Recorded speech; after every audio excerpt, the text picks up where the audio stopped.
안녕하세요. 여러분, 갑자기 쥐가 자주 생긴다. 식후에 이상하게 피곤하다. 상처가 잘 낫지 않는다. 이런 변화들이 단순히 피곤해서 생기는 일이라고 생각하셨나요? 사실, 이는 당뇨병의 전 단계, 즉 당뇨 전 단계에서 나타나는 경고 신호일 수 있습니다. 대한민국 성인의 거의 절반이 이 상태에 해당된다는 사실 알고 계셨습니까? 안녕하세요. 예방예학 및 비만 클리닉 전문의 이진복 원장입니다. 저는 20년 넘게 환자들의 생활 습관 개선과 건강 회복을 돕기 위해 노력해왔습니다. 그 과정에서 하나의 확실한 결론에 도달했습니다. 당뇨병은 조기 발견과 생활 습관 개선으로 충분히 막을 수 있는 질병이다 라는 점입니다. 오늘 이 영상에서는 수치상 정상이지만 이미 신체에는 변화가 시작된 당뇨 전 단계에 대해 어떤 증상이 나타나는지, 병원 가기 전에 자가 점검하는 법, 일상 속에서 당뇨를 막는 실천 방법을 구체적으로 알려드리겠습니다. 구독과 좋아요, 알림 설정 해주세요. 시작합니다. 당뇨 전 단계란 무엇인가?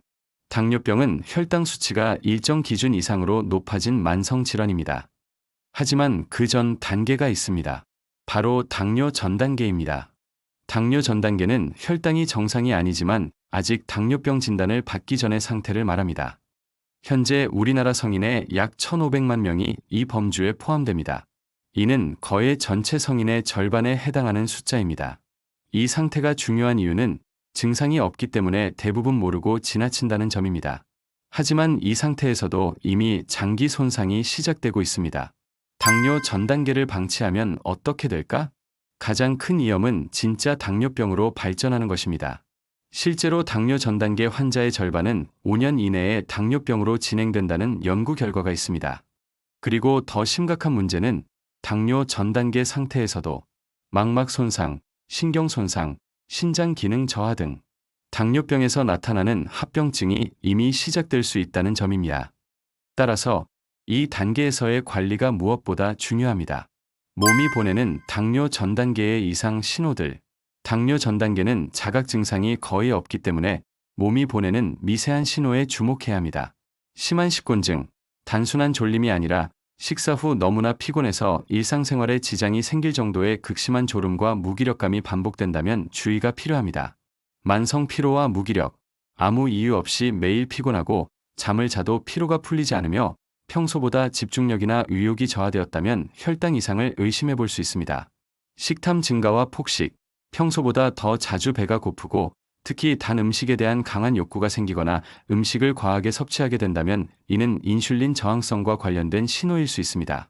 스킨태그 쥐젖, 목, 겨드랑이, 사타구니 등 피부가 접히는 부위에 작고 말랑한 돌기 형태의 피부 조직이 갑자기 생기고 늘어난다면 인슐린 과잉과 관련된 피부 반응일 수 있습니다. 흑색 극세포증, 목 뒤나 겨드랑이 부위의 피부가 벨벳처럼 거칠고 거뭇하게 변색되었다면 이는 인슐린 저항성이 심해졌다는 피부 신호로 주의가 필요합니다.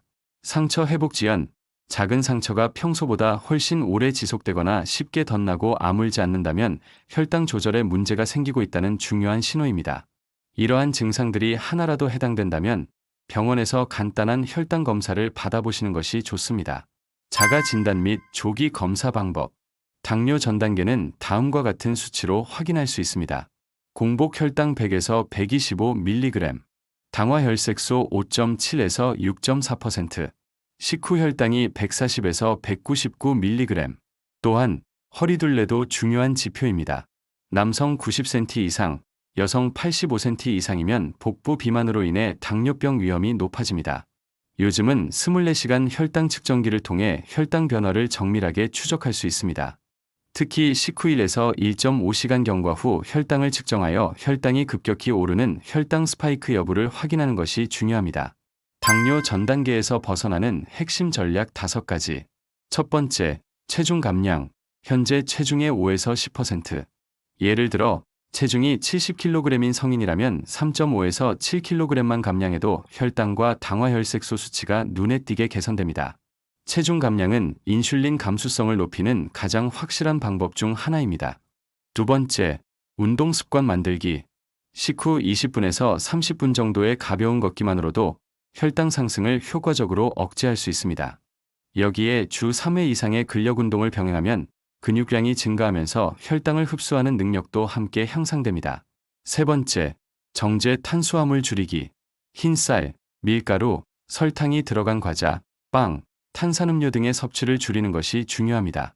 특히 어릴 때부터 단 음식에 많이 노출된 분들은 췌장의 인슐린 분비 기능이 빨리 소진될 수 있기 때문에 더욱 조심해야 합니다. 네 번째, 추천 식품 3가지. 1. 달걀, 혈당을 거의 올리지 않는 단백질 공급원이며 포만감이 커서 과식을 방지하는 데 효과적입니다. 특히 아침 식사에 달걀을 추가하면 하루 전체 식사량이 자연스럽게 줄어들 수 있습니다. 2. 무가당 그릭 요거트. 일반 요거트보다 유청을 제거해 당 함량은 낮고 단백질 함량은 높습니다. 혈당에 미치는 영향이 적고 장 건강에도 도움이 되는 유익균을 함유하고 있습니다. 3. 양배추. 식이섬유가 풍부해 소화를 도우며 위 점막을 보호하는 효과도 있습니다. 식사 전에 양배추를 섭취하면 포만감이 빨리 생기기 때문에 식사량을 조절하는 데도 유리합니다. 5번째, 생활습관 관리. 스트레스 줄이기. 스트레스를 받게 되면 우리 몸에서는 코르티솔이라는 호르몬이 분비되며 이로 인해 내장 지방이 증가하고 인슐린 저항성이 유발됩니다. 이는 혈당 조절을 더욱 어렵게 만듭니다. 충분한 숙면 유지.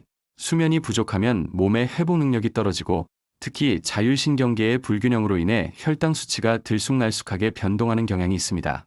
하루 최소 7시간 이상 양질의 수면을 취하는 것이 중요합니다. 정기적인 건강검진 습관화, 특히 당화혈색소 검사는 3개월에 한 번씩 정기적으로 받는 것이 좋습니다. 이 검사는 최근 3개월간의 평균 혈당 수치를 반영하므로 당뇨병 진행 여부를 객관적으로 판단할 수 있는 핵심 지표입니다. 마무리 요약. 지금 말씀드린 증상 중 하나라도 해당된다면 지금 당장 가까운 병원을 방문해 간단한 혈당 검사부터 받아보시길 바랍니다. 당뇨 전 단계는 예방 가능한 경고입니다. 이 시기를 잘 관리하면 오히려 더 건강한 생활로 돌아갈 수 있는 기회가 될 수 있습니다. 단지 증상이 없다고 방심하지 마세요. 몸이 보내는 신호에 귀 기울이시고 가족과 친구들에게도 꼭 이 내용을 알려주세요. 영상이 도움이 되셨다면 구독과 좋아요 눌러주시고 주변 분들께 공유해주세요. 여러분의 건강한 삶을 응원합니다. 시청해주셔서 감사합니다.